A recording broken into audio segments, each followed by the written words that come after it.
Muito bem-vindo ao PokerCast. Olá, olá, eu sou o Guilherme Galil. E eu sou Marcelo Lanza. E chegamos a Saulo Costa, parte 2 dessa entrevista fantástica, recebendo muitos elogios. Parte 2, como tradição, melhor do que a primeira. Lembrando que o PokerCast é trazido a você pela H2Bet, pela SX Poker e também pela Go Staking. Perguntas, participações, sugestões, promoções e comentários. O nosso e-mail é pokercastplus@gmail.com, Instagrams e Twitters, @pokercastplus, @guicalil e @lanzamaia. Nosso telefone é 31 97518 9609 para nos mandar mensagens que a gente toca aqui com o maior prazer ou para entrar lá no nosso grupão de discussão. Sempre todo mundo sabe tudo naquele grupo maravilhoso. E vamos direto para a nossa sessão de notícias. Já vou pedir desculpa porque nós estamos gravando aqui do lado do salão do torneio. Então, se tiver voz de diretor no microfone, é do jogo, né? É da vida do pôquer. E começando com o fechamento da WSOP, Marcelo Lanza.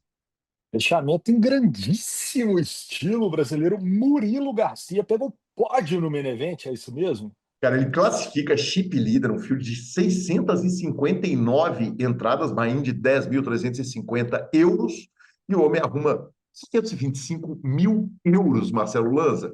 Delícia, cara. Eu falei na coluna que não era de se esperar muito do Brasil na WSOP, depois fiz uma coluna de correção, falou, desculpa aí, hein? Voamos. Rapaz, pelo que a gente viu, o nosso field era curto, mas a qualidade era aquela, né? Aquela qualidade canarinha, mais uma vez fazendo estragos por onde passa. E que pena a trave, mas não que pena, quando a gente fala que pena, né? Fala, puta, que pena a trave, cara. Foi uma forra incrível, foi uma jornada maravilhosa. 525 mil euros, terceiro no main event do WSOP. Cara, sensacional. Maravilhoso. Já tínhamos tido a segunda colocação do Iago Savino, né? Então, cara, 700 mil euros nessas duas premiações, mais 700 mil euros, é muita grana, né? É muito melhor do que a gente podia esperar de um field tão reduzido. E dando um spoilerzinho da coluna, porque eu falei o seguinte, cara, onde tem poker vai ter brasileiro, não tem jeito não, nós somos firmes demais, né, Lanzinha? Firme. Firme, agora falando em brasileiro firme, nós estamos precisando, tem um gringo aí que está incomodando, viu? Maravilhoso, cara. Carlos Serrano fez chover no BSOP Iguaçu. Essa é a nossa próxima notícia. O homem cravou um two-day high roller. Depois ele cravou um 25K super high roller. Depois ele cravou um 15K no limit holding two-day high roller também. Cara, o homem fez simplesmente chover, cara. Ele vai lá, crava três eventos. Eu tive com o outro gringo aqui, o Sebastian. O Sebastian esteve aqui no CGP. Nossa próxima notícia é sobre isso. Mas impressionante, cara. Esse ano não tem para ninguém. Os caras estão brilhando mesmo no BSOP. Parabéns com todos os méritos, né, porque estão jogando para caramba. E o main event, que teve 708 entradas, Bahia de 4 mil reais, esse foi vencido por jogador brasileiro, Fábio Sanches, que ganhou do José Lesta e quase que vira barba, cabelo e bigode dos gringos lá de novo, hein? É, rapaz, ele já estava, se eu não me engano, já era líder do ranking do BSOP e azedou. Azedou, apesar do Million ser uma vida de eventos, vamos falar assim, né? Porque é evento para todo lado, mas vamos esperar, provavelmente no próximo programa a gente já tem o ranking atualizado, mas tá azedo, viu? Tá azedo. Temos chance Eu de ter acho que sim. o primeiro gringo campeão brasileiro. Não, vai ser campeão brasileiro de high roller, campeão brasileiro de gringo, campeão brasileiro de tudo, né, cara? Vamos deixar nossos mixed quietos, pelo menos. Né? Vamos Pelo deixar nossos menos. mixed de nosso Maria quietos. É verdade. E, por fim, Lanzinha, fechando o BSOP anunciou as etapas do ano que vem. Anunciou? Não, quase anunciou. Ele marcou o Costa do Sauípe, Summer Millions, depois vamos ter o tradicional. Ela voltou! Ela voltou! A etapa que há tanto tempo Ah, mora no meu Marcelo coração! Lanza! Ela Atenderam lá, Lanza voltou! Maia! Para mim, disparado, a etapa mais gostosa e charmosa do VSOP. Rio Quente, estaremos de volta de 30 de abril a 5 de maio. Que alegria falar isso! Eu adoro essa etapa. Adoro, adoro, adoro, adoro. Que bom te dar essa notícia ao vivo, Lanzinha, porque eu sei o carinho que você tem pela etapa de Rio Quente. Ó, vamos ter Summer Millions, a Costa do Sauípe, lá de 23 a 21 de janeiro. Depois, em março, tem o BSOP São Paulo, WTC, normal, não é Millions, apesar de ter milhões garantidos, né? Com toda certeza, né, Lanzinha, não vai ter, né? Ele não tem os garantidos, mas os garantidos foram subtraídos, mas distribuirá milhões. Depois vai ter o Rio Quente, então Marcelo Lanza já compra sua passagem de 30 de abril e 5 de maio, você, família, babá, todo mundo. Aí nós vamos de Winter Millions em julho, tem uma quinta etapa a confirmar em outubro e, por fim, BSOP Millions lá no WTC Sheraton, São Paulo, de 13 a 28 de novembro. O DC quer me fazer intercâmbio cultural, né? Eu tô fazendo intercâmbio para ir nos BSOPs. Que maravilha de tão longo. Então, Ah, fiquei feliz. Realmente fiquei feliz. Já olharei com 100% de certeza. Eu adoro o Rio Quinte. Eu acho um lugar sensacional. É aquele hotel que todo mundo fica perto, as piscinas ali tomando uma resenha, conversa. Eu gosto demais mesmo, de verdade. Então estarei com certeza, a não ser que caia raios e trovões para que isso não aconteça. não irão cair, Marcelo Lanza. Que alegria, o senhor vai estar lá. Lanza, falando em boas notícias de eventos em lugares incríveis, a WSOP anunciada saiu de Rosvadov, na estrada que liga o nada ao porra nenhuma, e vai para Praga, que é uma cidade legal pra caramba. Eu não conheço Praga, mas uma cidade legal, uma cidade que todo mundo é apaixonado por ela, muito mais bem localizada do que Rosvadov, que está lá na fronteira com a Alemanha, e vai acontecer numa super cidade, e mais, no primeiro semestre, de 31 de março a 12 de abril. Hoje é dia de boas notícias, hein? Hoje é dia de boas notícias. Também não conheço a cidade de Praga, mas só de você saber que é uma cidade que todo mundo que pode coloca no roteiro de viagens, você já sabe que é um lugar que vai ser muito mais agradável, muito mais receptivo, com muito mais oportunidade. E eu vou te falar, essa puxada de data para 31 de março a 12 de, Brasil, de abril é sucesso também, hein? Porque dá uma Sucesso. distanciada do Paradise, dá uma distanciada do concorrente, que é o WPT de final de ano nos Estados Unidos, né? Cara, eu acho interessante e pode voltar a atrair americanos, porque, cara, uma coisa que me chamou a atenção, eu acabei não falando, eu acho, em coluna nenhuma, talvez nessa última que eu fiz, é que a gente abre o site para ver as notícias, cara, da WSOP Europa, não tem bandeira americana. Teve o título do Sean Deep, claro, mas não tem bandeira americana, cara. É só europeu, praticamente. É verdade, é verdade. E eu vou te falar, nessa data específica, nesse lugar específico, a chance de aumentar o número de bandeiras brasileiras ali também é muito grande. É Sem dúvida. muito grande. E de 12 de abril você já pode sair de lá, estica 15 dias de férias, já vai direto para Rio Quente, Marcelo Lanza. Só isso que você quer, você não quer mais nada, não. Olha, o que eu queria era que você me mandasse para ir lá fazer as matérias em loco.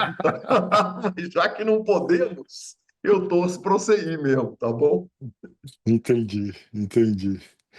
Ai, ai. Bora para a próxima, vai. Bora de Léo Riso. Não, fechando a sessão de notícias, né, cara? Léo Rizzo chegou no CGP fazendo história. Ele já chega em cima da hora, dá dois buy-ins, sendo que o primeiro foi ao no escuro, ele perde para a Dona Ingrácia.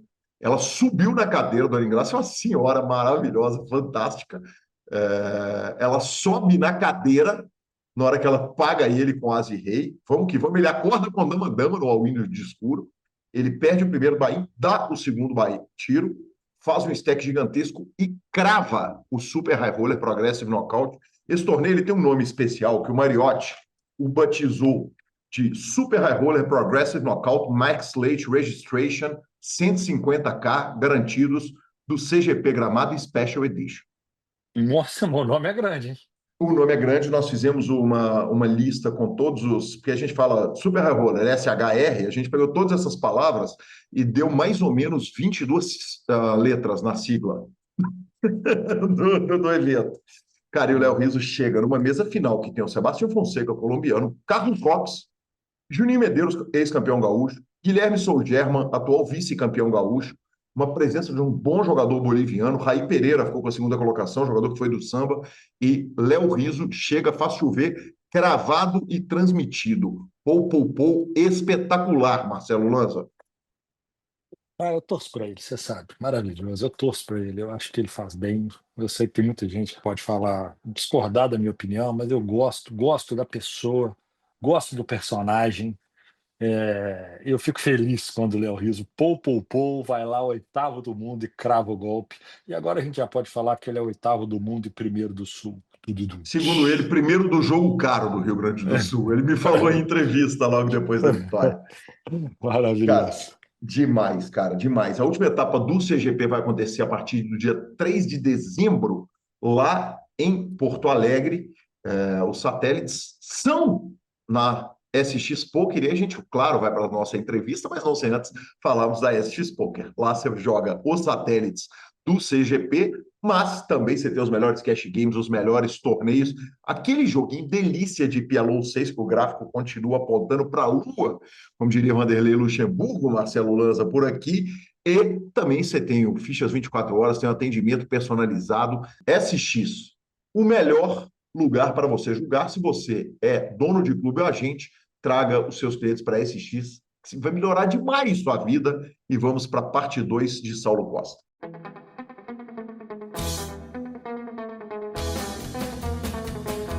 E aí vocês começam a estudar juntos, quer dizer, em algum momento isso vai virar um time.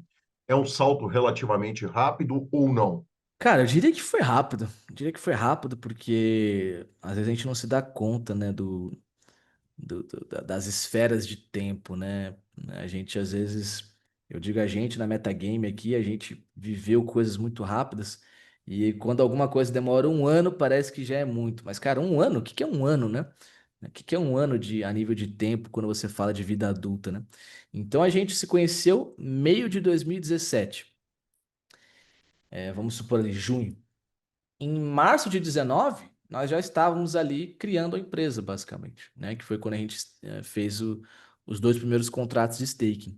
Então, assim, foi muito rápido. A gente estudou junto em 2017, criamos ali uma estratégia em conjunto, que depois veio a ser a base da estratégia que a gente passou a ensinar para os alunos no time. 2018, ambos tivemos resultados absurdos em mid stakes, NL200 e NL500 naquele ano. Então, 2018 foi um ano de realmente realizar o EV daquele estudo que a gente fez, né? Então, a gente ganhou bastante dinheiro ali. E aí, 2019 surgiu a oportunidade de começar com esse modelo de staking, né? Ou seja, financiar os jogadores, dar coaching para eles, em troca de porcentagem dos lucros, né? Que é o modelo de time aqui no Brasil. Então, cara, eu diria que foi rápido, assim, para você sair de se conhecer em 2017 para já ser sócio em 19, né? Acho que foi rápido, acho que foi rápido. E demais.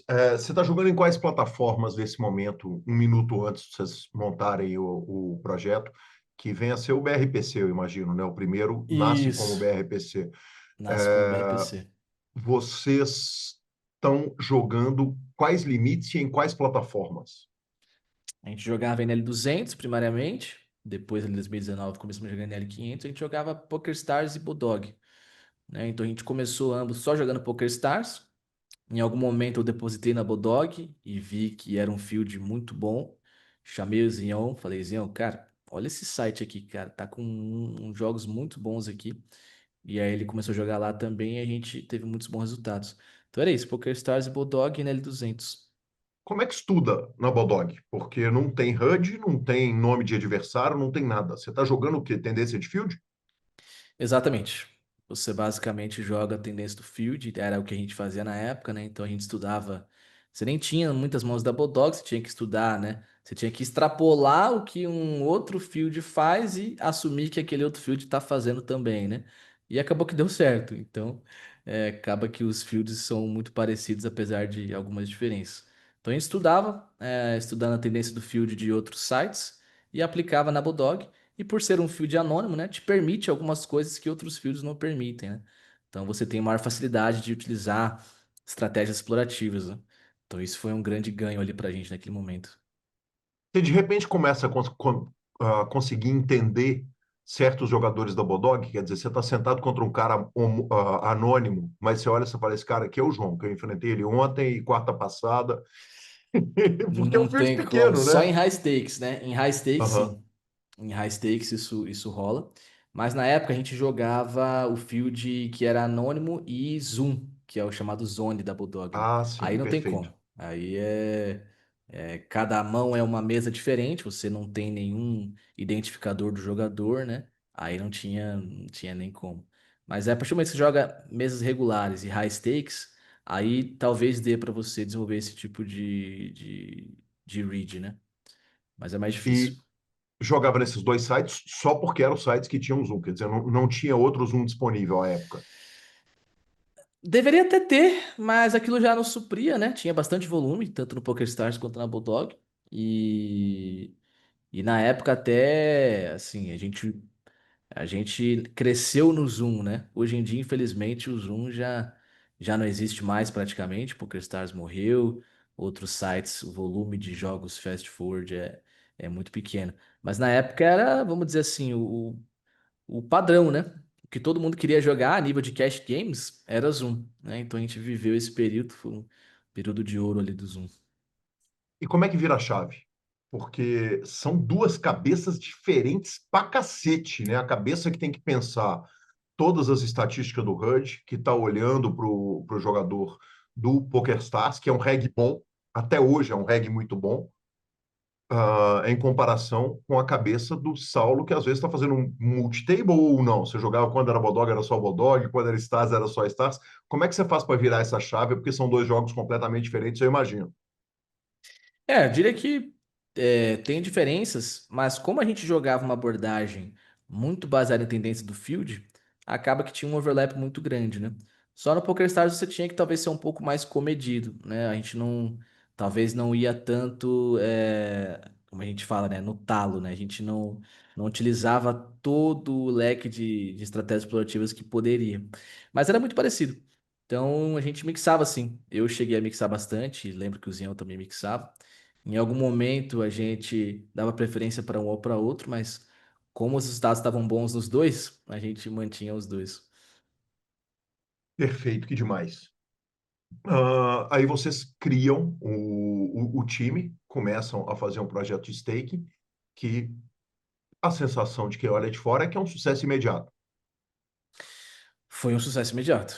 Foi um sucesso imediato. Foi assim, muito rápido, né? Então a gente começou com dois jogadores em 2019, né? Que foi o Max e o Rodrigo. A gente Rodrigo é um peruano? termina. Não, o Rodrigo foi um amigo do Max. Então, o Max Ah, ele acabou trazendo um amigo dele junto. Eles fizeram coach comigo. Então, eles foram meus alunos em 2018. Foram meus primeiros alunos de coaching privado. E aí, em 2019, quando a gente já tinha ali uma certa amizade, a gente então ofereceu para eles o contrato de staking, né? E como eu também já tinha outros alunos, o Zião passou a ter alunos também de coaching privado.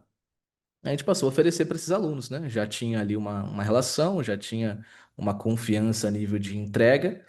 E aí a gente começou a fazer esses contratos. Então a gente saiu de março com dois jogadores, a gente terminou o ano, se não me engano, com uns 15, né?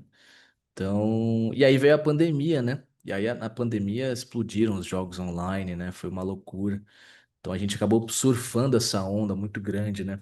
Começamos o time ali em 2019, veio 2020, aí o time começou a explodir, né? Muitos resultados, vários contratos novos entrando. Eu e o Zinhão continuamos tendo resultado, que trazia mais pessoas para dentro, né? Mais gente queria aprender comigo e com ele. Então foi uma ascensão bem rápida, né? A gente saiu de 2 ali em 2019, em 2022 fomos bater lá a casa de 200, né? Então foi muita coisa. os alunos estão todos jogando mesas regulares ou os alunos estão jogando Zoom? Mixam, Naquele começo. né? Naquele começo era muito Zoom, né? Por Uhum. influência nossa, né? Então eles jogavam o que a gente jogava, né? E a gente também a gente não olhava muito para mesas regulares porque a gente estava tendo muito resultado em Zoom, né? Só depois que a gente foi começar a estudar a questão de game selection, né? E a questão de talvez mesas regulares também serem muito atrativas, né? Mas 2019 era quase todo mundo Zoom mesmo.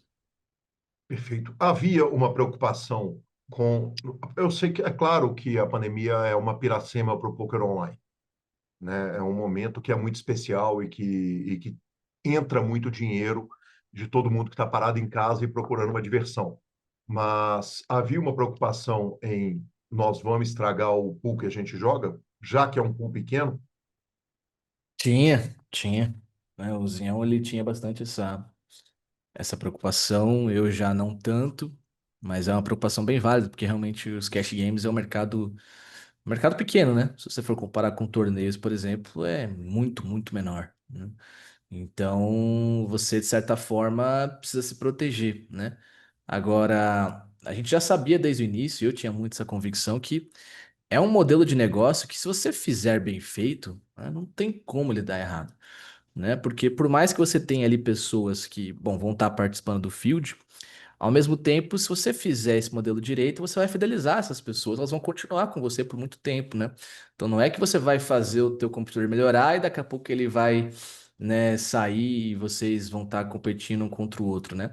Nós temos jogadores aqui na Metagame que estão há 5 anos com a gente, que estão desde o começo, né? Então, isso para nós é muito bom. Então, é um modelo que, se você entrega valor, se você cria uma identificação com aqueles jogadores, eles tendem a permanecer com você e aí você vai crescendo a sua participação nesse bolo, né?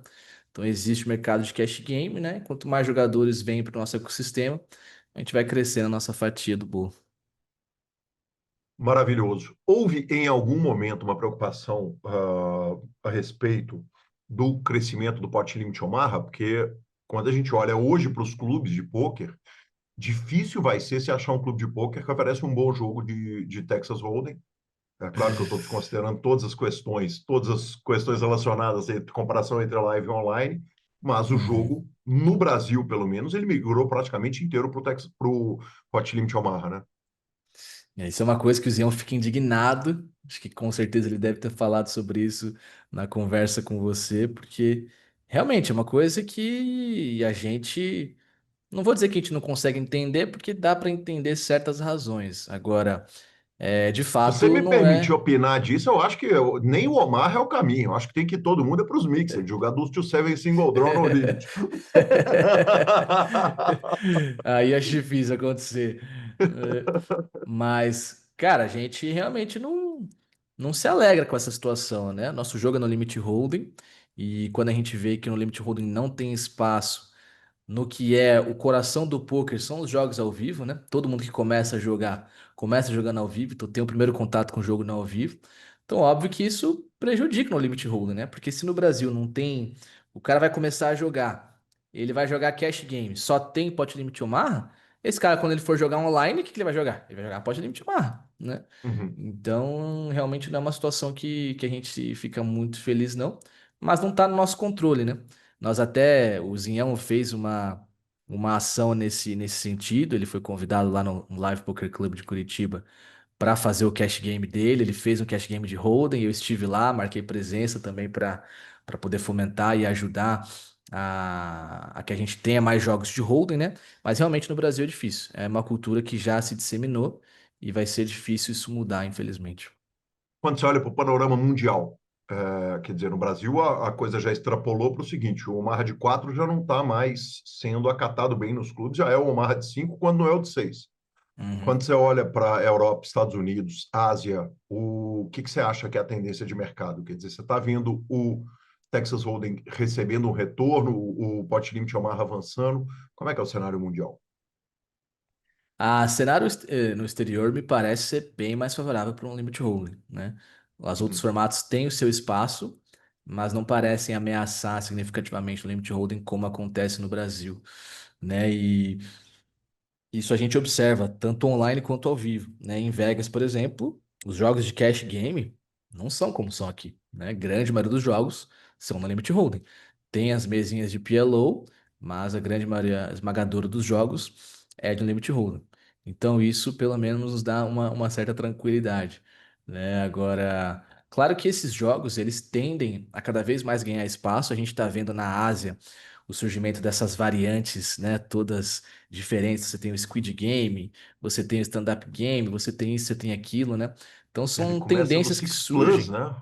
Ele Six começa do, Plus, do, do, né? do Que baralho capado, né? foi que até parecia que ia pegar, mas depois não pegou tanto, não gerou tanta atração. Então são tentativas de trazer mais dinamismo para o jogo, trazer aquele elemento do gamble, né? De fato, a gente tem que admitir que talvez de todos os jogos de pôquer ali, é que eu não joguei tanto alguns outros, né? Talvez Limit Hold'em, alguns outros jogos sejam ainda menos. Mas a nível de gamble, né? No Limit Hold'em tem menos que um PLO, por exemplo, né? Muito menos, né? Então, para o jogador que está ali pela diversão, pela adrenalina, né, e pelo gamble, ele pode muitas vezes preferir por um outro formato. E aí surgem esses jogos, né? Você tem o Cucurucho, né, que é lá o escuro, que não sei o quê. Você tem Bomb Pot, né? Então hoje você tem várias tentativas de tornar o jogo de No Limit Hold'em, principalmente, um pouco mais, né, atrativo, um pouco mais, né, com um pouco mais de pimenta a nível de gamble, né? E isso eu vejo que só vai intensificar, né? Só vai É, intensificar. porque não é uma tendência do Texas Hold'em, né, Saulo? Isso aí é o seguinte, quando a gente olha para os torneios, os caras enfiam Mystery Bounty. Você vai botar super premiação, você vai botar premiação de campeão na mão de alguém que aleatoriamente derrubar um cara ou uma moça do torneio. Você tem no Sit and Go, você parte para o Spin and Go, que é um super gamble também. E claro Uhum, que à medida que a indústria foi adaptando para jogos, no próprio Pot Limit Omaha, você tem os jogos que são jogos com muito ante, você tem jogos que são aqueles jogos que abrem o flop, tem o Potilime Cucurucho, por exemplo, que tem uhum, nos aplicativos. Enfim, não é uma coisa específica do Texas Hold'em, né? O Texas Hold'em uhum. até demorou um pouco mais, talvez o Texas Hold'em Cash É, Game, a receber esses elementos de gamble mais que as outras modalidades. Ou estou errado? sim, pode-se dizer que sim, né? Foi o último da fila ali e chegou bem forte agora. Tá bem forte. E aí, evidentemente, você tem que pegar sua meninada e tem que adaptar. Correto, correto, exatamente. Então hoje nós já temos jogadores jogando esses jogos diferentes, né? Tem muitos jogos na Ásia nesse sentido. Aparentemente o asiático gosta bastante desse tipo de gamble. Então você tem ali alguns formatos de jogos, né? Tem um tal de sushi agora, que é um jogo lá que o Small Blind paga um valor obrigatório gigantesco. Não, o Small Blind ganha um bounty gigantesco se ele ganhar a mão. E aí, pô, o Small Blind tem que abrir o range total, né? Então tem uma série de coisas aí que estão acontecendo, já temos jogadores nesses jogos, e como eu falei, como é algo que só tende a intensificar, a gente tem que se adaptar, né? Então se a gente vive disso, se a nossa prerrogativa é formar profissionais para o presente e para o futuro, nós precisamos estar atentos a essas mudanças no jogo e se adaptar quando necessário. Perfeito. Era um assunto que estava um pouquinho para frente, mas você faz parte do Centro de Pesquisa e Performance, que é um Correto. centro de pesquisa e performance que é da Metagame. Você trata a Metagame no feminino ou no masculino? Eu geralmente trato no feminino, mas meu sócio trata no masculino. Então tá Vamos no joia. orgânico aí. Então não estou errando por muito, se eu estiver errando. Não, não, é ambíguo mesmo. Tá joia. É, No Centro de Pesquisa e Performance, você tem pessoas que estão estudando as esquisitices que vão surgindo? Cara, ainda não chegamos lá, né? Porque o Centro de Performance ele é uma iniciativa recente aqui do nosso ecossistema, então a gente iniciou ali em julho, então estamos aqui no terceiro mês ainda de operação e precisamos ainda investigar uma série de coisas que já estão no nosso radar, mas com certeza, eventualmente, esse tipo de coisa vai vir muito forte para o nosso escopo, né? Para o nosso backlog ali de pesquisa. Maravilhoso, maravilhoso. O Zinhão traz um tópico também que é, cara, rola a bola para ele do porquê que ele participou tanto de pouco torneio na carreira dele. Quer dizer, ele joga o jogo. E o que a gente viu especialmente do Zinhão é que todo mundo teve, ao longo da vida, o Zinhão como um jogador de cash games, exclusivamente cash games. Coincidentemente, quando o Zinhão começa a dar tiro em torneio, eu estou narrando aqueles torneios. Acho que muito dos primeiros torneios que ele joga são aqueles torneios do Big Hit, uma série que a Suprema fez em São Paulo, no mesmo salão que acontece o BSOP. Uhum, E a sensação que eu estava narrando aqueles jogos era que o Zinhão estava fazendo mesa final de um torneio, de um e do outro também. uhum. Que de repente, na hora que o Zião bota a mão para jogar torneio, fudeu, ninguém segura esse cara. E tá brilhando no Brasil, tá brilhando em Las Vegas. E eu tô imaginando que, por mais que você seja o pai de 4 filhos, tem um dinheiro para ser ganho ali de estalo. né? Para um cara que você largou a faculdade do estalo e casou no estalo, talvez tenha um vou ficar rico no estalo ali que poderia ter brilhado seu olho. É, cara, eu não sei explicar assim tanto porque que nunca me brilhou os olhos. Até na época que eu era recreativo, que comecei ali a pensar em me profissionalizar, eu imediatamente pensei em me profissionalizar no cash. Eu nem sequer cogitei profissionalizar nos torneios, né? Talvez porque teve influência do Pive ali, que era um jogador de cash game, e aí automaticamente eu fui meio que imergir em conteúdos de cash. Mas como eu sou um cara que, né, consumia pouco conteúdo de poker e não consumia muita mídia de poker, acabou que eu nunca fui tão absorvido por esse universo, né? Mas nunca é tarde, né? Então, tô jovem ainda, 31 anos, tem muita água para derramar ainda e eventualmente vou botar meus pezinhos nos torneios com certeza. Mas é algo que até hoje, vou dizer que não me fisgou daquela maneira, né? Muito forte, né? Os torneios eles exigem uma entrega de tempo, né? Muito grande. E eu, como sou um cara um pouco acelerado, eu sempre estou pensando, cara, onde é que o meu tempo ele pode ser mais, né, bem aproveitado? E como a gente tem sempre muita coisa para fazer, acaba que dificilmente eu me convenço de parar o que eu estou fazendo para ir lá jogar uma série, para ir lá viajar, para jogar um torneio, né? Eu acho que acaba atraindo mais quem gosta desse lifestyle, né? Então, quem gosta do lifestyle de viagens e isso, e eventos e aquilo, acaba atraindo muito mais. Como eu sou um cara, né, como eu falei, o nerd que gosta de jogar videogame, né? Pense que pro nerd que joga videogame, um cashzinho online é muito mais atraente do que viajar lá para não sei onde e jogar um torneio ao vivo. Agora, parece que ah, você é muito ah, lose aggressive no sentido social da vida. Quer dizer, você fala extremamente bem em múltiplos idiomas e tal, não sei o quê. Esse lado, nem que seja de confraternizar, de vou para um BSOP, vou sentar para, sei lá, dar uma espiusada ou não, que seja para sentar lá na lateral do cash game, estar com a turma e estar celebrando num brilho o olho do Saulo. Ah, com certeza. Então, quando eu vou é por causa disso. Então, não é nem pelo jogo, não é nem pelas premiações, é justamente por isso, né? Então, todo ano a gente marca presença ali no BSOP Millions, principalmente, que é o evento que talvez reúne a maior quantidade de profissionais do ano no ao vivo, né? Então, todo BSOP Millions a gente tá lá, a gente marca presença, joga algum torneio, joga algum um pouquinho de cash game, né? Já fomos para Vegas algumas vezes. Então, eventualmente eu apareço por ali. Mas assim, é aquilo, né? Toda escolha você está renunciando de algo, né? Então, eu gosto de fazer geralmente essas paradas, né? 2, 3 vezes no ano, para mim já tá mais do que suficiente. É um tempo ali de estar com a galera, estar com os amigos, rever gente do poker que você não vê com muita frequência, né? Aí tem os jantares no Barbacoa, que sempre dão muita risada, conversas de negócios muitas vezes, né? E aí esse momento já é mais que suficiente. Que coisa maravilhosa. Vamos falar um tanto mais do Centro de Pesquisa e Performance, porque uma coisa que, quando eu te vi falando, e eu preciso agradecer, claro, eu fui ouvir tudo que você fez, ouvi sua entrevista com o Dan Cates, ouvi sua entrevista com o Marcelo Miller, ouvi sua entrevista recente no podcast da Metagame, que eu aproveito para indicar que ele é novo, e ele está lindo, ele está fantástico, que Perfeito. conteúdo maravilhoso, eu não vou saber dar crédito para o entrevistador, É o Caio é o Pires, grande Caio. Caio aqui, Caio, né? meus parabéns, cara. Que condução fantástica. E você coloca o seguinte, que você consegue subdividir, que antigamente o instrutor ele tinha que ser instrutor, pesquisador, dar aula, jogar, e que de repente você faz uma subdivisão. Aquilo eu gostaria que você repetisse aqui no PokerCast, porque me encantou a possibilidade do jogador ter uma árvore com menos galhos ali, né? Ele poder focar nas Uhum, coisas separadamente. perfeito.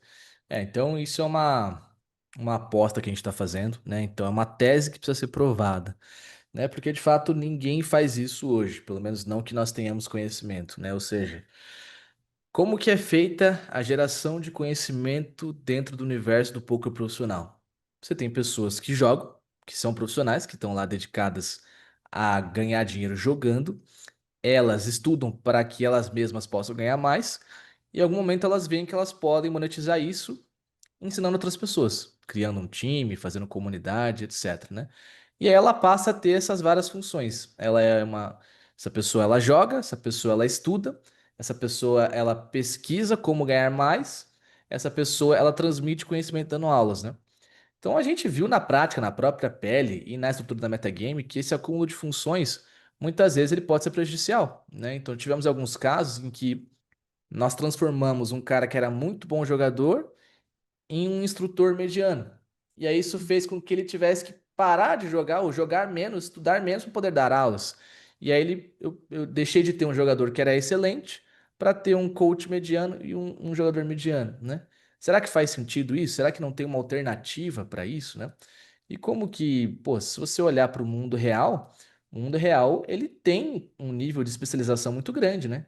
Você não tem geralmente pessoas que acumulam todas essas funções.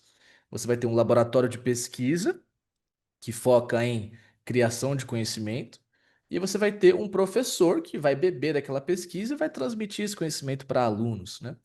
Então, nós enxergamos que talvez desse para replicar essa estrutura dentro do poker. E essa é a aposta que nós estamos fazendo hoje. Então, nós temos ali 3 engenheiros hoje trabalhando, que são jogadores que abdicaram da carreira como jogadores full-time para poder se dedicar a ser um pesquisador full-time. E aí sim, aí ele vai poder então ir num nível de profundidade muito maior. Porque ele não está agora preocupado se ele tem que grindar, ele tem que jogar, ele tem que dar aula. Não, ele está ali focado em geração de conhecimento. E aí, uma vez que esse conhecimento é gerado, ele pode ser distribuído de forma mais eficiente por quem tem competência, por quem tem aquela facilidade na transmissão de conhecimento. Uma coisa que é muito curiosa no poker é que às vezes você tem um jogador que ele é muito bom, mas ele não consegue talvez transmitir tudo que ele sabe.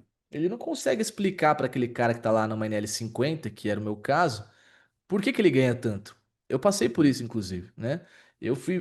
Fiz parte de um time que eu jurava que ia resolver todos os meus problemas. Por quê? Porque os meus instrutores eram os caras que tinham o resultado que eu queria ter.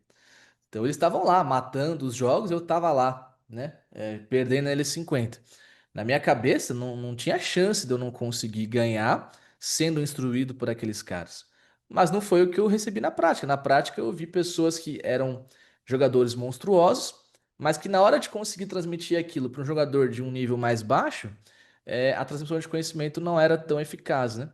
Então, nem sempre você vai conseguir ter um jogador que é muito bom e vai conseguir transmitir aquilo para quem está no nível, né, ainda mais baixo. Então, a aposta que a gente faz hoje vamos botar cada um aonde talvez gere mais valor, né? Então, o cara que é muito bom de pesquisa, vou deixar ele na pesquisa. O cara que é muito bom de comunicação, transmissão de conhecimento, vou deixar na transmissão de conhecimento. E o cara que é muito bom de jogar, que ele só quer sentar ali a bunda na cadeira, grindar e gerar resultado, eu vou deixar ele quietinho lá, porque talvez se eu ficar enchendo esse cara de função, não, agora você vai ser instrutor, você é tão bom, você tem que ensinar os outros, né? Você vai ser instrutor, você vai ser isso, vai ser aquilo, talvez eu esteja perdendo um pouco a produtividade de cada uma dessas pessoas, né? Então a aposta que a gente faz hoje é essa. A gente vai ter pesquisadores, a gente vai ter instrutores que bebem da pesquisa e transmitem conhecimento, a gente vai ter jogadores que consomem esse conhecimento passado pelo instrutor que bebeu do pesquisador. Basicamente é isso.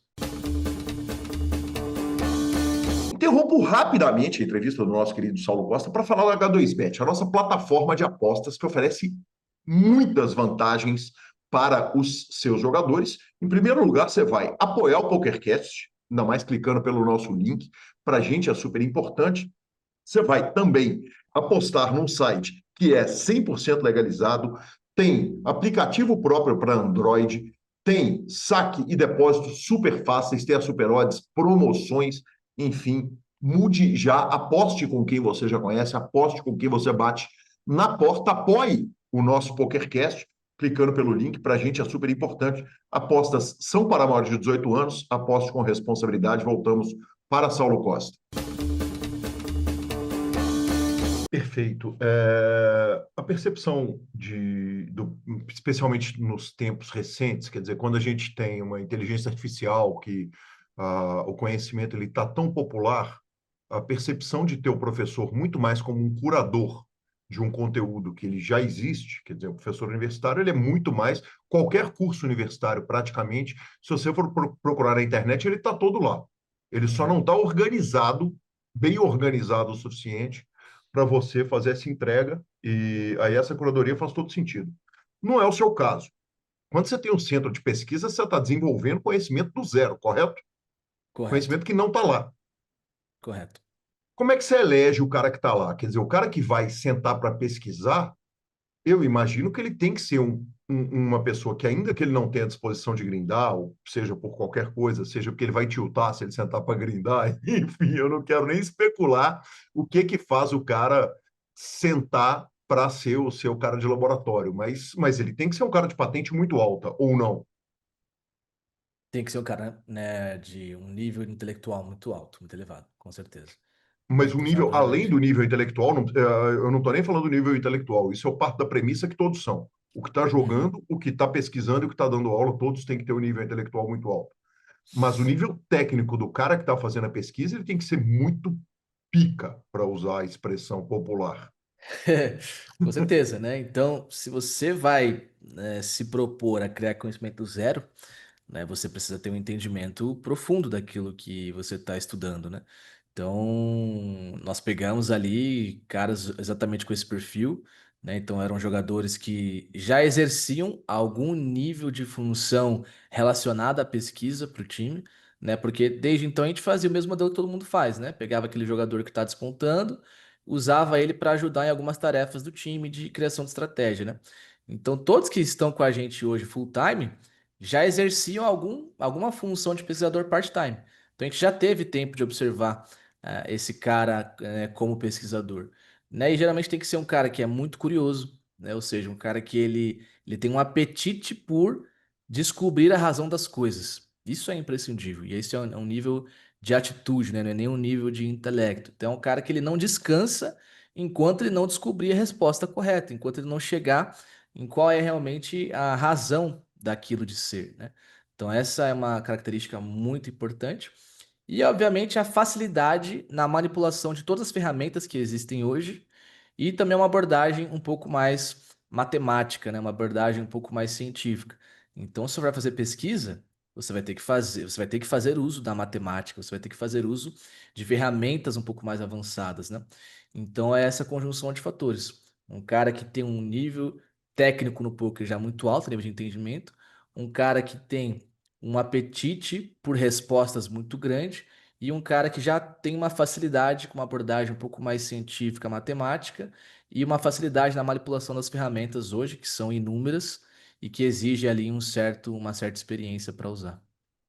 Na hora que você tira esse cara do grind, não existe um risco dele ser ultrapassado, de haver uma tendência do field acontecendo ali e que ele perde porque ele não está ali trocando soco com o field?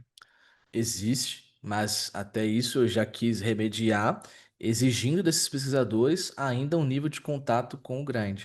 Então eu exijo deles ali pelo menos 5 horas por semana ainda grindando, né? Porque realmente eu quero que eles estejam pesquisando, mas que eles possam tanto testar aquilo que eles estão pesquisando, como se manter em contato com o jogo, né? E até eu tenho até outras ideias um pouco mais inovadoras que eu quero implementar, né, que a gente pode talvez falar mais para frente, mas a ideia é que esse pesquisador ele mantenha contato com o grind, ainda que pouco, mas com certeza acho que zero é ruim. Ele tem que estar ainda em contato com o jogo. Como que remunera o cara que está sentado no laboratório? Cara, remuneração é sempre um acordo entre as partes, né? Então, se as duas partes disserem sim e estiverem felizes com aquilo, tá tudo certo. Agora, a minha convicção como gestor, né, e eu sou o líder desse projeto dentro da Metagame, é que esse cara ele precisa ter um fixo que o deixe pelo menos tranquilo com relação ao custo de vida dele, né? Então imagine você, né, não conseguir custear a sua vida com o que você ganha. Isso não faz sentido, você não vai conseguir performar. Uhum. Agora, mas que esse cara também tem a possibilidade de ser remunerado na geração de conhecimento que ele gera para o ecossistema. Então eu estou falando do centro, do core business, né, daquilo que a gente faz, que é a criação de estratégias que fazem os jogadores ganhar. Então, se esse cara está no meu ecossistema e ele é um protagonista nessa geração de estratégia, é o meu entendimento como líder que ele precisa participar do resultado que ele gera. Então eu trabalho com essa filosofia, né? Um fixo que garanta que esse cara possa custear a vida dele, mas não um fixo tão alto que o deixe acomodado a ponto de não buscar o maior hit para ele, que vai ser o retorno variável. Ou seja, se você for muito bom na sua pesquisa e gerar realmente coisas que tragam resultado, que aumentem o nível de ganho dos nossos jogadores, você vai ser remunerado proporcionalmente a isso. E aí é um ganha-ganha sem fim, né? Quanto mais esse cara trabalha, mais ele gera resultado, ele vai poder ali recolher o resultado de centenas de jogadores jogando com aquela estratégia, que é basicamente o que eu e o Zinho temos feito todos esses anos. E do caralho. As 5 horas que ele vai grindar, ele tá grindando com dinheiro que eu não imagino que seja o dinheiro dele. É um dinheiro do time que você vira e fala o seguinte: vai lá e queima essa porra, que se der tudo errado, tá de boa, gente. O Correto, dinheiro é nosso. É isso? correto. Essa é uma das coisas que eu penso a nível de inovação, né? Então, no poker é muito interessante. Existem dois tipos de jogadores. Aquele que se importa com o dinheiro que põe na mesa e aquele que não se importa com o dinheiro que está na mesa. Quando eu digo não se importa, não é que esse cara ele desdenha do dinheiro, que ele não respeita o dinheiro, mas é um cara que ele está jogando o jogo. Ele não está ali preso no resultado financeiro que aquela ação de curto prazo vai gerar. Isso causa uma transformação muito grande. Existe a transformação que você pode ver como jogador, a partir do momento que você experimenta isso, ela é incrível, né? Eu passei por isso e já vi alguns jogadores passarem por isso e muda tudo. Então, se eu tenho um pesquisador que eu posso falar para ele, cara, vai solto, vai livre, sem medo de errar.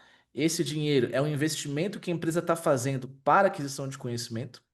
E ali eu quero ver você testar coisas que talvez um cara que tá jogando para pagar conta, tá preocupado com o bankroll dele, ele tem aquela versão a risco, ele nunca vai se propor a testar. Ele nunca vai se propor a colocar aquilo em prática, né? Então eu acho isso um potencial, tem um potencial muito grande.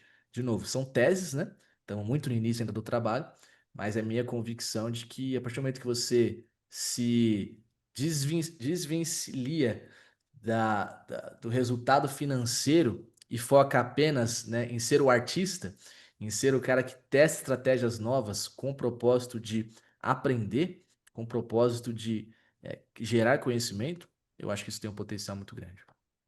Maravilhoso. Quando você pega o jogador de cash game, evidentemente você não passou por times de torneios. Você conta ao longo da sua entrevista que a sua experiência com torneios é muito pequena.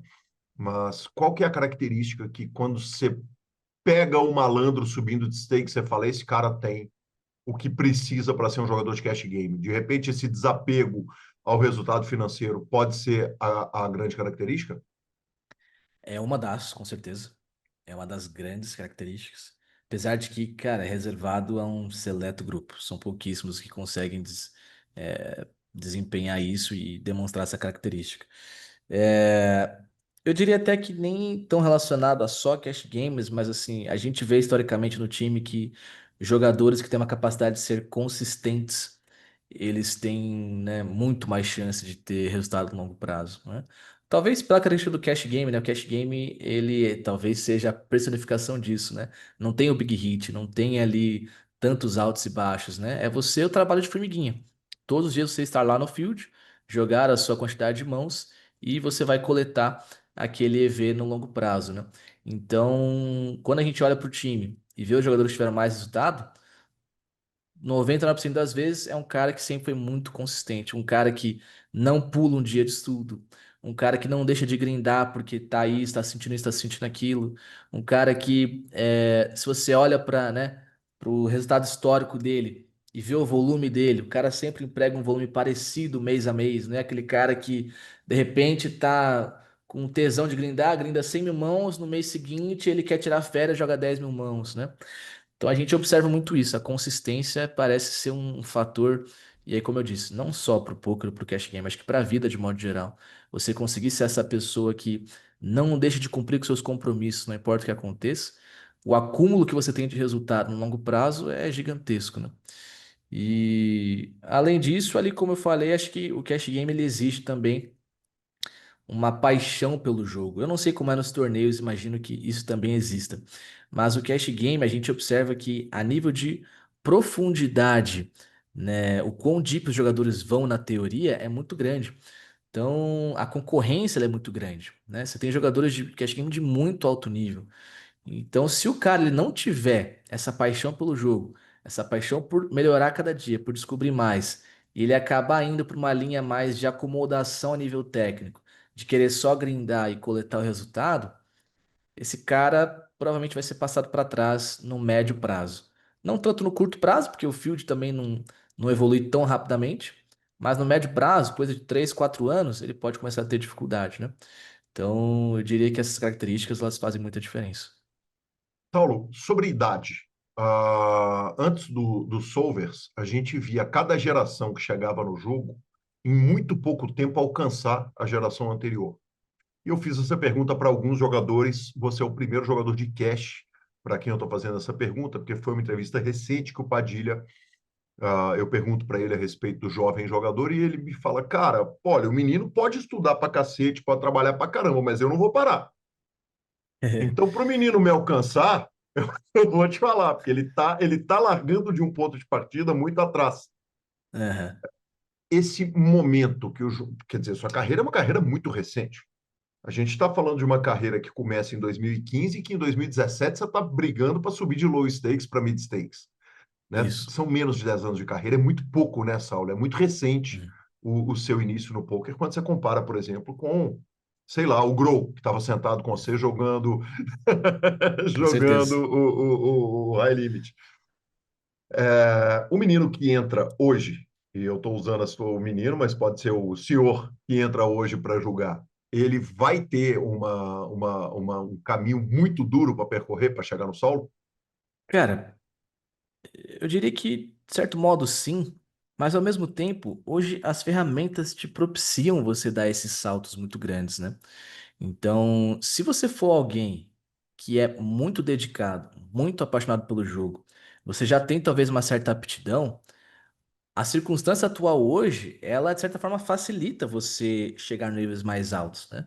Porque se você souber as formas mais eficazes de adquirir conhecimento, você pode chegar lá muito rápido, né? Então, o Padilha está correto em falar que ele sai muito atrás, mas ele sai muito atrás, é como se fosse uma corrida de 100 metros, que ele pode, na largada, ele pode acoplar um mini foguete no calcanhar dele, se ele quiser, né? Então, se ele quiser buscar coaching, hoje tem muitos coaches de qualidade aí, você tem escolas de poker de qualidade, né? Eles têm softwares a dar e vender aí que propiciam um estudo muito robusto. Se ele quiser entrar num time, ele já tem acesso, né? Por exemplo, dentro desse ecossistema do ecossistema da Metagame, a gente tem a comunidade Viver de Cash, que é liderada pelo Zinhão e pelo Max, que é nosso sócio também. Ali dentro, né? E aqui eu não tô nem fazendo merchandising, eu tô fazendo propaganda. Ali dentro, o cara, ele tem acesso a um nível de conhecimento que eu e o Zinhão tivemos que lutar bastante para construir ali em 2017, 2018, né? Só que o cara tem acesso pagando uma assinatura, né? Então, às vezes as pessoas não se dão conta do tanto de acesso a conhecimento de alto nível que existe hoje. Claro que, como existe muita informação e uma fonte muito grande de possíveis canais enfim, materiais, isso causa uma certa paralisação e ao mesmo tempo que essa abundância ela é benéfica, para quem não tem, né, uma certa paciência e organização para fazer todo esse entendimento, pode se paralisar um pouco. Mas eu diria que, apesar de sair muito atrás, cara, se você for dedicado e tiver os caminhos corretos, você consegue acelerar muito isso, né? É basicamente a analogia que eu fiz. Você pode até sair atrás na corrida, mas você consegue acoplar ali um foguetinho no seu tornozelo e fazer essa caminhada ser muito mais rápida. Então, eu diria que é muito do perfil da pessoa. Se for uma pessoa que não tem tesão por conhecimento, vai patinar bastante, e provavelmente nem chegue perto, né, do nível de quem já está no topo. Agora, se é um cara obcecado, se é um cara que está apaixonado pelo jogo e gosta de estudar, eu diria que até que ele pode acelerar bastante isso. Maravilhoso. Antes da gente falar do High Limit, que é o nosso último assunto, você falou a respeito desse jogador ter acesso a muitas ferramentas que pode acelerar o desenvolvimento dele. Como que um time feito metagame faz para reter o talento dele a partir do ponto que ele chega no topo de carreira? Essa aí é a pergunta de US$ 1 bilhão. Isso aí até nós estivemos recentemente num, num treinamento de empreendedorismo lá do G4 Educação, uma das referências hoje aqui no Brasil a nível de escola de negócios, né?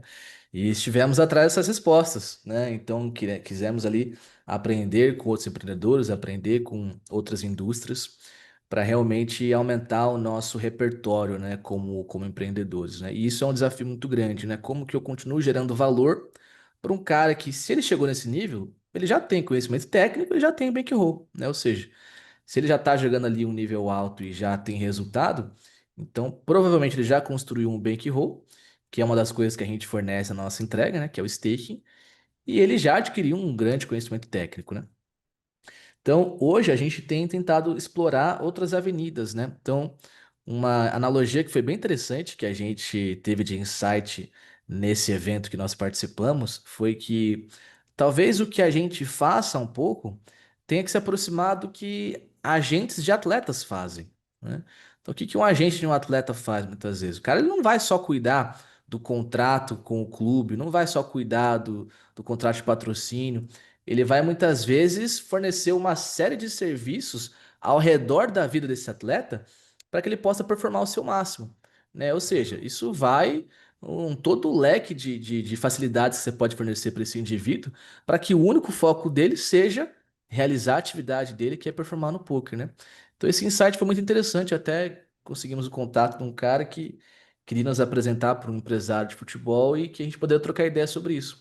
Cara, talvez vocês tenham que se tornar um serviço que não fornece só a parte técnica e staking, mas que você fornece tudo que esse cara, tudo que não seja poker, você tem que resolver para esse cara. E aí você vai se tornar esse agente, né?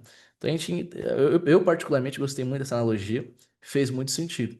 Agora, o motor do poker, ele é a parte técnica, né? Ele é justamente essa evolução contínua que se tem nessa indústria. Quando eu comecei era de um jeito, hoje já está diferente. Imagino que daqui a 5 anos isso vai evoluir e vai mudar.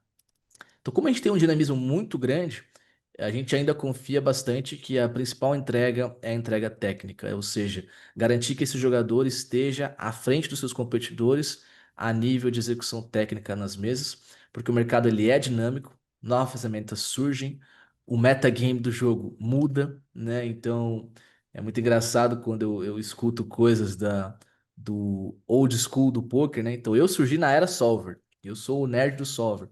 Mas antes de 2016, não tinha solver. Não existia, literalmente não existia. E eu já vi algumas pessoas falando, por exemplo, que antes do solver, ninguém apostava baixinho em flop e turn. Coisa de apostar um terço do pote, apostar um quarto do pote, que dirá 10% do pote, que hoje está muito famoso, está muito em voga. Isso não existia. E aí, de repente, hoje em dia, por exemplo, é um bet size padrão, quase que em todas as streets. Então imagina o que vai acontecer daqui 5 anos, né? Hoje em dia a gente já vê, né, pessoas apostando 2x pot no flop, 3x pot no flop. Vai saber o que vai acontecer daqui para frente, né? Então a gente ainda aposta bastante, tanto por isso que estamos apostando, né? Investindo bastante, não só a nível de tempo, mas financeiramente, né? A gente está fazendo um investimento robusto ali no centro de pesquisa, porque a gente acredita que a parte técnica ainda é esse grande motor. Mas também estamos olhando para tudo que está em volta desse jogador, né? Se ele chega num nível muito alto, o que que é melhor para ele e também melhor para a empresa? Que ele continue performando um nível muito alto. Então, se eu Uhum. puder gerar valor para ele de tal forma que ele não tenha que se preocupar com qualquer coisa que tire o foco da atividade dele, eu acho que isso é bom para o jogador e, obviamente, é bom para a empresa porque vai estar retendo esse jogador, né? Então, eu acho que são essas duas apostas aí que a gente está fazendo para o futuro. Maravilhoso. A entrega holística, ela soa muito bonito até envolver o cônjuge ou a cônjuge do jogador, e você tem que lidar com isso. Aí você tem um pepino, né? Então, mas foi citado isso exatamente, né? Que os agentes, muitas vezes, os atletas, pô, ele Dos vai atletas de resolver um futebol, claro. resolver um É isso pepino aí. para a mulher do cara e, porra, e babar e isso, não sei o quê, enfim. O que você puder gerar de valor para aquele indivíduo e fazer ele performar, todo mundo sai ganhando, né? Que maravilhoso, que demais. Saulo, vamos lá e gravamos então o primeiro High Limit Poker, que é. Eu acabei de fazer a tradução, de corrigir a tradução do High Stakes Poker para o Poker Go Brasil. E eu tenho muito Pô, que prazer, legal. sempre tive muito prazer de assistir High Stakes Poker e, enfim, os cash games todos, os programas todos de cash game. Agora, tem um elemento que é muito diferente, que é quando a gente vê o High Stakes Poker com os caras que a gente encontra. Com o meu amigo Zinhão, com o meu amigo Léo Riso, que a gente encontra, que você chega ali no torneio, ele está aqui jogando o Campeonato Mineiro, está ali jogando o Campeonato Gaúcho, o BSOP e tal. Agora, passado um tempo do programa, qual é a visão que vocês têm a respeito do investimento que foi feito? Quer dizer, porra, que foi incrível, não tem a menor dúvida. Temos planos de muito mais e qual que é a visão que vocês têm depois de tanto tempo passado? Com certeza. A vontade é demais, porque a ideia era tirar algo do papel, né? Então nós tivemos essa ideia pela primeira vez final de 2022, né? E fomos executar a final de 24, que foi quando foi feita a gravação, né? Então Uhum. só de ter tirado do papel e ter realizado para a gente foi um ganho muito grande, porque ideias não valem de nada até que alguém vá lá e execute, né? Então, aquilo nos deixou muito felizes e ter sido feito da maneira que foi feito, né? Com nível de produção, enfim, da maneira que foi, nos deixou muito contentes. E agora a ideia é melhorar isso, né? Deixar cada vez melhor. Tudo que começa, nunca começa perfeito, né? Sempre vai ter coisa para melhorar. Recebemos muito feedback da audiência e de quem assistiu e de quem gostou, então nós já sabemos alguns caminhos para melhorar o programa e nós enxergamos justamente como sendo isso, né? Nós vimos que, poxa, nós crescemos no poker vendo esses programas, né? Eu, particularmente, assistia muito e ainda lembro de mãos que foram jogadas nesses programas, o que é algo maluco, né? Assistia há 10 anos atrás, você lembrar de mão que foi jogada ali, de momentos icônicos, né? Isso fica marcado, então você se torna uma referência para uma geração de jogadores de pôquer, né? Então a gente enxergou nisso com uma possibilidade muito grande de fazer isso no Brasil, onde não existia, pelo menos não no nosso conhecimento, nesse nível de produção. E se pudermos, então, nos tornarmos essas referências para a geração corrente e futura do mercado poker, isso tem um valor muito grande para o nosso ecossistema, né? Hoje a Metagame é um ecossistema de negócios. Nós temos, né, como High Limit é uma vertical de negócios, nós temos ali três, quatro verticais de negócios. Se nós investirmos em nos tornarmos, né, essas referências para gerações futuras, isso não tem como não ser absolutamente benéfico para tudo aquilo que a gente faz dentro da metagame, né?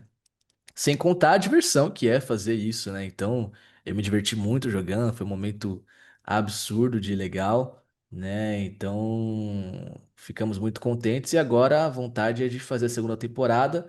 Talvez ainda consigamos gravar ainda esse ano a segunda temporada, mas ainda não temos essa confirmação, mas a vontade é de esse ano ainda gravar a segunda temporada e ano que vem já lançar para nossa querida audiência.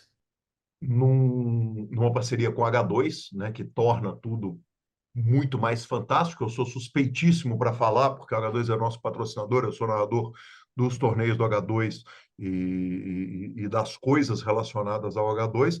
Agora, é difícil imaginar o seguinte: se você vira e fala, Saulo, troca uma peça que estava sentada ali naquele jogo por outra peça melhor, é impossível pensar, né? Cara, difícil, né? O line-up ele ficou muito bom, né? Realmente, assim, foi algo intencional, obviamente, né? Então foi feita ali, né, uma escolha ali de que tipo de personagem a gente queria ali dentro.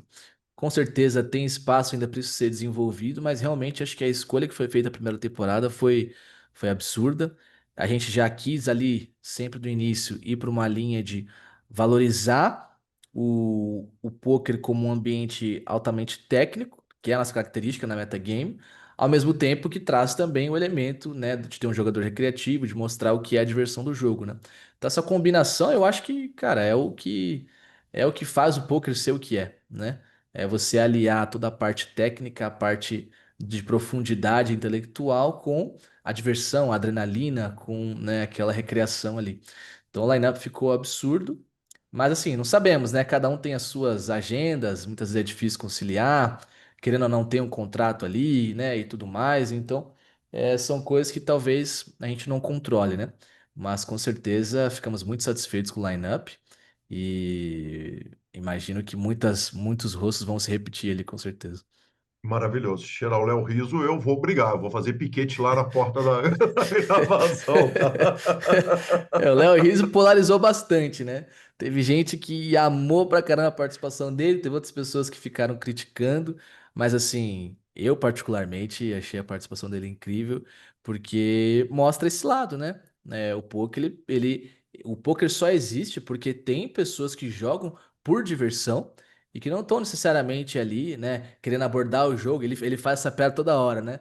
Eu vou bater nos profissionais, aqui eu sou bom de all-in, não sou bom de solver. Cara, você precisa ter esse tipo de dinâmica, né? Se o poker se transformar num jogo que é só um monte de nerd jogando, falando de solver, talvez ele perca o brilho que traga tantas pessoas novas para o jogo, né? Então, eu acho que essa dicotomia ela precisa existir e como nós amamos o jogo, nós sempre vamos pensar em preservar essa dicotomia, né? Você vê com bons olhos essa explosão de jogos televisionados. Às vezes os valores são muito grandes, né, com muitos jogadores recreativos, mas a gente está vendo o jogo do Neymar ser televisionado e jogos cash games sendo televisionados, uma coisa que até muito pouco tempo o Brasil não fazia nem nada, né, relacionado. Quer dizer, era cash, parecia que tinha uma alergia, era um imã invertido, né, televisão e cash game. Cara, é muito engraçado isso, porque alguns movimentos da indústria precisa alguém começar e aí meio que abre a porteira e todo mundo sai fazendo, né? Eu senti um pouco isso na parte de produção de conteúdo, aí puxando uma sardinha pra mim mesmo, né?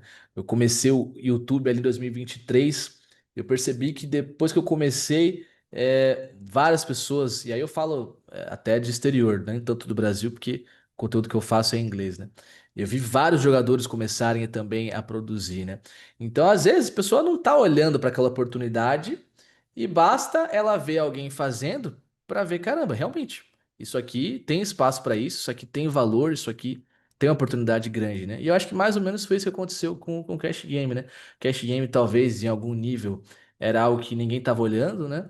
Até a gente lembrava de ter participado de vários BSOPs e não ter lá as mesas de cash game do BSOP, né? A gente frequenta BSOP desde 2018. Vários anos ali, a gente que é do cash, não tinha lá nossa mesinha para brincar e para divertir nossa modalidade, né? E aí, hoje em dia, você vê lá, pô, todo BSOP você tem um monte de mesa high stakes de cash game rolando, né? Então, eu acho que esse é um movimento muito benéfico, eu diria que isso é muito bom para o jogo. Acaba que eu vi alguns comentários recentemente que não tá com muitos jogos e muitos jogos caros, acabou, entre aspas, banalizando um pouco, né? Parece que todo jogo é um jogo caro, um jogo absurdo, e aí tem um monte de gente jogando, e às vezes até a gente tá perdendo a dimensão de tudo que é o jogo, né? Mas eu acho isso muito benéfico, porque isso traz mais pessoas pro jogo, né? Então hoje você vê ali muitos players usando da imagem de influenciadores para trazer mais pessoas para o jogo. Hoje em dia o marketing ele é feito assim, né? Então você tem indivíduos que têm audiências, esses indivíduos têm influência sobre essas audiências. Se o cara tá jogando poker, naturalmente quem acompanha aquela pessoa vai se interessar para o jogo e vai começar a se envolver com o jogo, né? Então a gente tá vendo isso de forma muito forte, né? O Neymar é um desses grandes caras, né? Olha o impacto que o Neymar tem no Brasil, ele polariza o Brasil inteiro, né? Qualquer um, se quiser um pouquinho de fama, é só falar do Neymar, que vai viralizar, que vai ter audiência. E ele sendo um cara que ama poker, imagina quantas pessoas o Neymar já não trouxe pro poker, né? Então hoje a gente vê isso acontecendo e de minha parte eu vejo com muito bons olhos, sim. O poker é um jogo que eu amo, um jogo que eu me apaixonei há 10 anos atrás. E quanto mais pessoas puderem aproveitar um pouco do que é esse jogo, eu vou estar feliz. Maravilhoso, Saulo. A gente vai fechando aqui o nosso papo. E, cara, eu queria deixar um espaço aberto para você falar do seu conteúdo, porque é um conteúdo muito foda, um conteúdo em inglês. Você morou nos Estados Unidos, Saulo? De onde que veio esse inglês maravilhoso, magnífico, esse inglês nativo que você fala? Todo mundo me pergunta isso, é bem engraçado. A verdade é que não, nunca morei nos Estados Unidos. Eu sempre fui um cara de consumir muito conteúdo em inglês, né? E eu com filhos aqui, eu vejo isso acontecendo e eu falo para as pessoas, cara, você aprender uma nova língua, você precisa ouvir essa língua consistentemente, né? Então eu tenho aqui três crianças em casa, daqui a pouco tá vindo a quarta, né? Minha filha aqui mais nova, de 1 ano e meio, já tá falando lá 30 palavras com 1 ano e meio. Pô, mas como que ela tá falando? Por quê? Porque ela tá ouvindo todo dia a língua, né? Então, se você quer aprender um idioma, você precisa se expor a esse idioma, né? E eu, no meu caso, eu fazia isso através de séries de televisão. Então, eu sempre fui um cara que sou muito também, né? Típico nerd, né? Gosta ali de ver muito filme, muita série. E sempre botava ali no original, né? Sempre detestei conteúdo dublado, apesar da dublagem brasileira ser incrível, mas eu nunca fui muito fã. E aí foi que aprendi assim, né? Consumindo muito conteúdo em inglês. Que demais, que maravilhoso. Saulo Costa Poker em todas as redes. É, eu tenho bastante ali no YouTube conteúdo, então Saulo Costa Poker no YouTube. E agora no Instagram também tenho focado bastante também. Saulo Costa Poker no Instagram também. Maravilhoso. Saulo, uma última pergunta. O empregador lá da startup, que te deu o conselho de que você não devia largar tudo para ir jogar poker, ele tem ideia do que o Saulo virou? Cara, imagino que não, a gente não manteve contato. Mas é muito engraçado isso, cara. Eu lembro, cara, na primeira vez que eu fui no BSOP, Na eu Berrine. sem... Na Berrine, né? Que se Eu diga. fui, exato. Eu fui no BSOP São Paulo 2018 pela primeira vez que eu fui pra jogar, já tinha ido pra assistir, primeira vez que eu fui pra jogar. Eu sentei na mesa, comecei a conversar e aí tinha uns senhores de meia idade, devia ter lá seus 45, 50 anos, a galera ali jogando. Que E ódio de quando você. Que ódio de você. Chamar um cara de 45 anos de idade e um senhor de meia idade. Eu registro a minha indignação, tá? Nesse fim de podcast. Essa entrevista acabou agora. Perdão, me vamos perdoe, siga nada, me que é isso, pelo perdoe. amor de Deus. A descrição é É, perfeita. mas a impressão que eu tinha na época era essa, né? Eu tava ali com os meus 24 anos, então pra mim eram os senhores de meia idade, né? E quando a gente começou a conversar, né? Contei um pouco da minha história pra eles e falei que tinha largado engenharia ali na USP pra jogar pôquer, né? E falei, cara, foi a melhor decisão que eu fiz que eu tomei na minha vida, né? E, cara, eles riram da minha cara, bicho. Eles riram da minha cara, assim, na cara larga, assim. Cara, como que você tá falando isso? Você não faz ideia do que você tá falando e tal, né? E assim, é normal que isso aconteça, né? As pessoas não vão entender as decisões que você toma. E isso é um conselho que eu deixo para todo mundo que me acompanha, que me ouve, para quem se propõe a ouvir alguma coisa do que eu penso e sei. Se você tem uma convicção na sua vida, siga essa convicção sem ficar ouvindo a opinião dos outros. Os outros, eles estão olhando de fora, eles não sabem aquilo que passa na sua cabeça, eles não sabem o desejo do seu coração, eles não sabem a sua capacidade, eles não sabem a tua realidade. E hoje a gente vive um mundo que ele, infelizmente, é muito pautado por comparações. E existe essa questão na rede social de você olhar para a grama do vizinho e sempre achar que está mais verde, e aí você muitas vezes ou querer a vida do outro ou ficar insatisfeito com a tua própria vida, e aí você tenta algo diferente, as pessoas tentam te colocar para baixo. Então, se você tem uma convicção, se você está ouvindo isso, você é apaixonado pelo poker, você quer se dedicar ao poker, você tem pessoas que não acreditam em você, se afaste dessas pessoas, foque na sua convicção, se dedique muito, estude muito, porque só você sabe daquilo que você quer, daquilo que você deseja, daquilo que é o teu sonho, né? Então, não deixe isso te abalar, porque infelizmente o mundo é assim e a gente tem que focar naquilo que a gente acredita. E graças a Deus para mim deu certo e hoje sou muito realizado naquilo que eu escolhi para minha vida. Paulo, que papo fantástico, que papo delicioso, cara. Que prazer falar com você. Sucesso. Espero sucesso máximo na próxima temporada, aquele bicampeonato no High Limit Brasil. E que Vamos essa tenha lá. sido a primeira de muitas conversas. Que prazer te conhecer. Obrigado, Calil. Foi um prazer imenso estar aqui falando com você. Tamo junto, obrigado.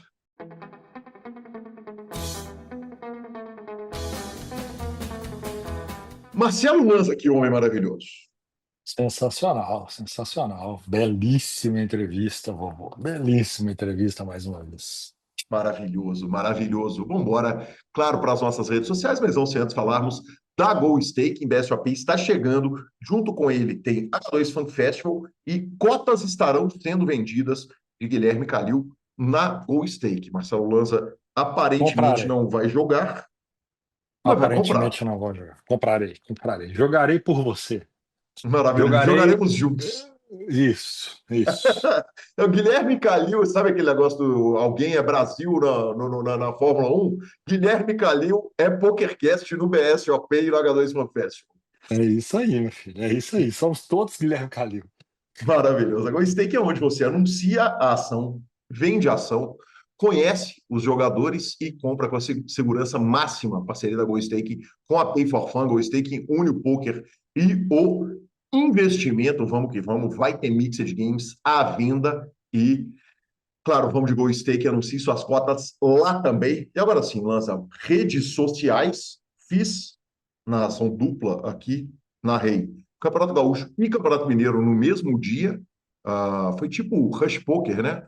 Aquele festival de poker, foi legal pra caramba. E tá rolando Mineiro, tá chegando também a semana do Milhão, que eu vou narrar também neste final de semana no Uruguai.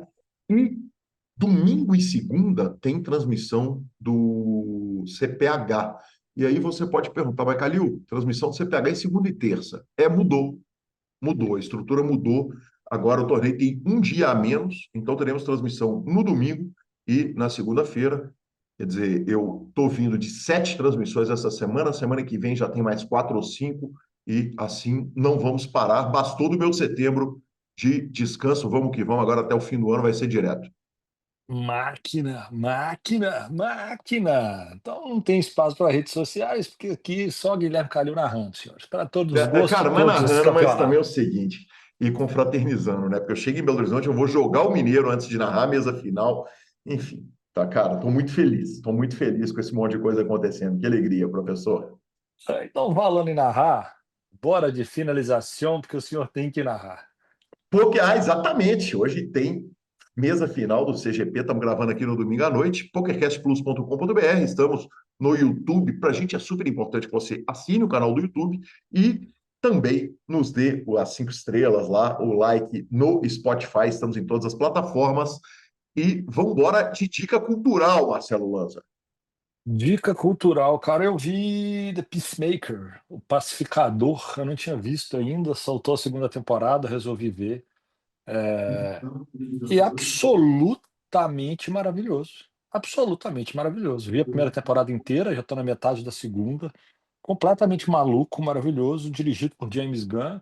Para todo mundo que sabe que é do meio, o James Gunn foi o cara que foi contratado para reestruturar a DC Comics, é o cara que é responsável pelo novo Superman e tudo mais.